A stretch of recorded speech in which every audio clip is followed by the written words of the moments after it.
You see, Black America, I don't want to say I told you so, but I done did told you so. So I posted, I think maybe my last video, the video before this, talking about these new migrant detainee things that Trump is talking about us financing. So again, you'll have some rich contractors will charge us millions to billions of dollars to build these facilities. A small portion of it will go to build these crappy facilities, and then the contractors will pocket the rest, and they'll give a percentage of it to the politicians that help them get everything pushed. That's how it works, and the taxpayers will foot the bill. And then, of course, after that, then you have to fill up the detainee facilities so that people can. Once you fill up the detainee facilities, then you can have people work as slaves. The same way they do in prisons now. So they're building the facilities. Now they have to fill the facilities. And Black people are saying, well, the government can't deport us or do this and that to us. And I've been trying to tell people they can do whatever they like. They will just alter rules and they will change laws and policies, or they'll just break the law and disregard existing policies, do whatever they want. And then nobody's going to punish them. So they'll just do it and get away with it. And what are you going to do about it? Nothing. So I made that video, and in the video I said they will do what they've done in the past, which is either create new laws and then not only, but primarily target specific groups for those new laws that they created. So they'll specifically target, they'll go into Black communities or look for Black people that are breaking these new laws that they created. And then they'll use these new laws as the excuse to kidnap and then arrest and throw into these facilities just Black people. And if you have some nationalists or some racists who are in positions of power who are like, you know what, we don't like Black people and we've wanted to get rid of them, they get with Trump and say, is that what you meant? Oh, well, not really. Oh, well, we're going to run with what you said and we're going to make some policy changes here. And what we'll do is, in order to enrich ourselves, we'll create this new law to build these different detainee areas. That money will generate money from that because the taxpayers will be paying that. We won't pay it. The taxpayers will give out a huge amount of money to build these. We'll use a small percentage of it to build these and we'll pocket the rest. Then once we have those, we just need to start filling them up. So guess what? We will rig it so that there are certain things that normally aren't criminal, but there are certain things that certain groups engage in, and we'll make those normally legal things that those groups, like the Black people, engage in, we'll make those illegal. And then we'll just create scenarios as to why we have to arrest citizens, and we'll accuse them of a crime, we'll frame them, we'll lie, and then we'll fill up these detainee things that we've built with all these citizens. Those citizens will work as slaves, just the same way they do in the prisons now. And we'll make even more money, and we'll get rid of the Blacks, or at least we'll whittle their numbers down to the point to where they're not an issue. We look forward to the success of this facility here. How many more facilities like this do you feel that the country needs in order to enact your agenda of mass deportations? Well, I think we'd like to see them in many states, really, many states. This one, I know Ron's doing a second one, at least a second one, and probably a couple of more. And at some point they might morph into a system where you're going to keep it for a long time, And so far you're seeing it. They haven't even had to create new laws. There are two incidents that the new one with, I think his name was O'Neill. I forget the kid's name already. But this new incident where the police said, we're pulling you over because you didn't have your lights on in the day.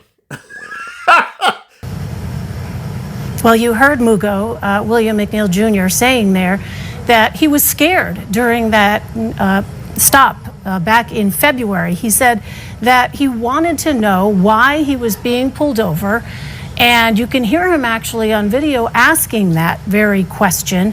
And that's why he wanted to wait for a supervisor before getting out of the vehicle. Well, he and his attorneys argue that immediately and unnecessarily, the law enforcement officers on the scene escalated the situation very quickly, as you see in that video, when one of them punched through the glass on the driver's side window there and shattered it, and then punched McNeil himself in the face.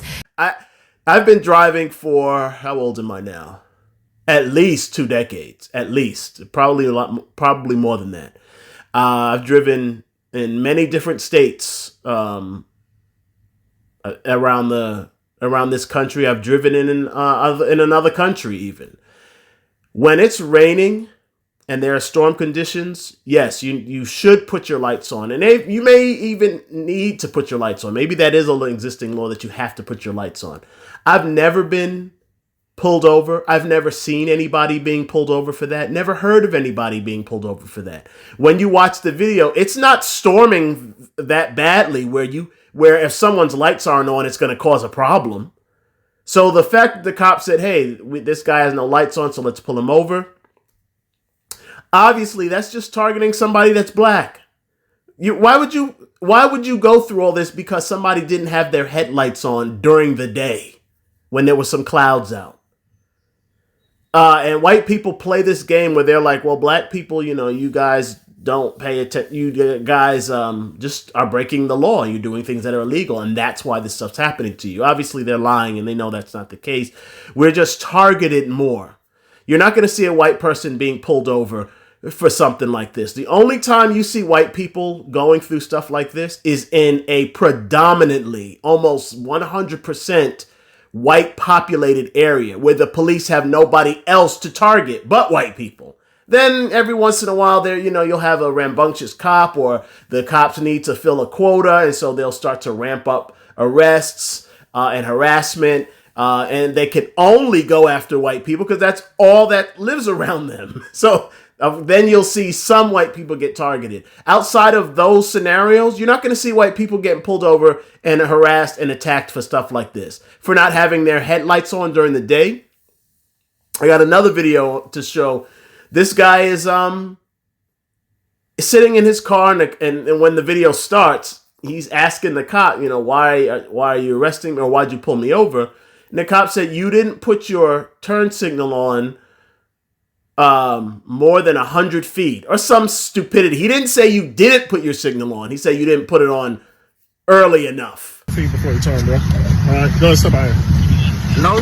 Go to step out. Hey, no. Step out. You can't do that. That's unlawful. Well, you're under That's arrest. unlawful. You're under arrest. That's unlawful. You're under arrest. That's unlawful. Arrested for what? For fail to signal 100 feet. You're under No, arrest. you Get out of can't the get car. arrested for that. Hey, what you doing, man? So he pulls him over. He pulls the guy out of the car and says, you're under arrest for not putting your signal on earlier. This is what I'm talking about. They will just create scenarios to arrest black people. And black people, like I said, there's nothing you're going to do about it but get arrested and then be thrown in jail. Most black people don't have the wherewithal to start recording themselves. They don't have any way to record. Most people don't know what to do. They throw you in prison, charge you with a crime, know that it's bogus, so they will just leave you in prison for a little while. You'll be subjected to horrendous conditions so that you're desperate to just get out of prison. It's then that they'll come to you and give you a plea deal and say, you know what? We can get you out of here, give you like a year or two instead of the full 7 or whatever time they were initially going to give you. Most people, because they're afraid to now be stuck in prison for years, will just agree to the plea deal. Or they'll say, we'll let you go, time served, you're going to have to plead guilty, and then, you can get out of here. Most people, again, just want to get out of prison, so they're going to agree to the plea deal. Then you have stats that say, well, more black people commit crimes than anyone else. Well, yes, if you're being targeted illegally, then yes, of course. If people are specifically targeting you more than everyone else, then yes, then there's going to be more records saying that these people are arrested. Yeah, because they're the ones being targeted. And I believe it's going to ramp up to the point where they're just going to start arresting people and throwing them in these facilities. And for stupid reasons like this, where you will now have to work for pennies on the dollar as basically a slave. And that's going to start happening more and more. I just made a video about it, and I'm making this one now because I saw this. I was like, look, it's starting already. And this is just the stuff that people had the common sense to record. Most of these incidents that happen, you don't hear about it. You won't know about it because nobody's recording it. Most people don't have the resources, the strength, the faculties to fight back and make it public. So you don't hear about a lot of it. A lot of this kind of stuff happens. You just don't hear about it. So when you are hearing about it a lot, that means it's happening a lot more. You're just not hearing about those other cases. These are two that popped up within the same week, I believe. I mean, the O'Neill one happened in February, but I mean, the stories are popping up. And that's what I said was going to happen is starting to happen. They will just start to create policies and laws to specifically target black people, or policies and laws, and the police will make the decision to just target black people or primarily black people. And they'll just start throwing us in prisons, and the prisons are full. We have to throw them in facilities. Or they'll do what Trump suggested and say, well, these people are criminals, so we got to deport them. Criminals need to be deported. And that will be their way of deporting black American citizens. So black people, you got to pay attention. I normally go into my whole stop shopping spiel. I'm not going to do that this time. If you're interested, which most people aren't, there's the video before this will go into detail as to the solution on how to take care of this and how to fight back. You don't have to use violence. You don't have to do anything illegal or put your life on the line in order to fight back. You can fight back using your money. If you don't want to fight back using your money, then this is because if this shit happens to me, this is what I'm doing. If you or your family member are targeted, because I'm tired of the whole. Only reason I push the stop shopping peaceful thing is only because I know if we really fight, we'll lose. So I don't push that, and also you get in trouble for pushing that. You get in trouble for pushing the idea that a group of people should defend their lives from unprovoked attacks and assaults by a bigger force. I guess that's a bad thing. But I'm gonna push this. Black people, if you or someone you know that you care about goes through something like this where the police are just like brutalizing them and you're like, look, I ain't going to stand for this. It's very simple. You go to the precinct, you memorize the cop's face, you go to the precinct, you wait for the cop to get off their shift and come out, get in their car, secretly follow them to their house, write down their address, and keep that with you for about 6 to 24 months. After that time goes by, let some time go by, then you go to that address where the cop lives with his family, his or her family, and then you air your grievances then.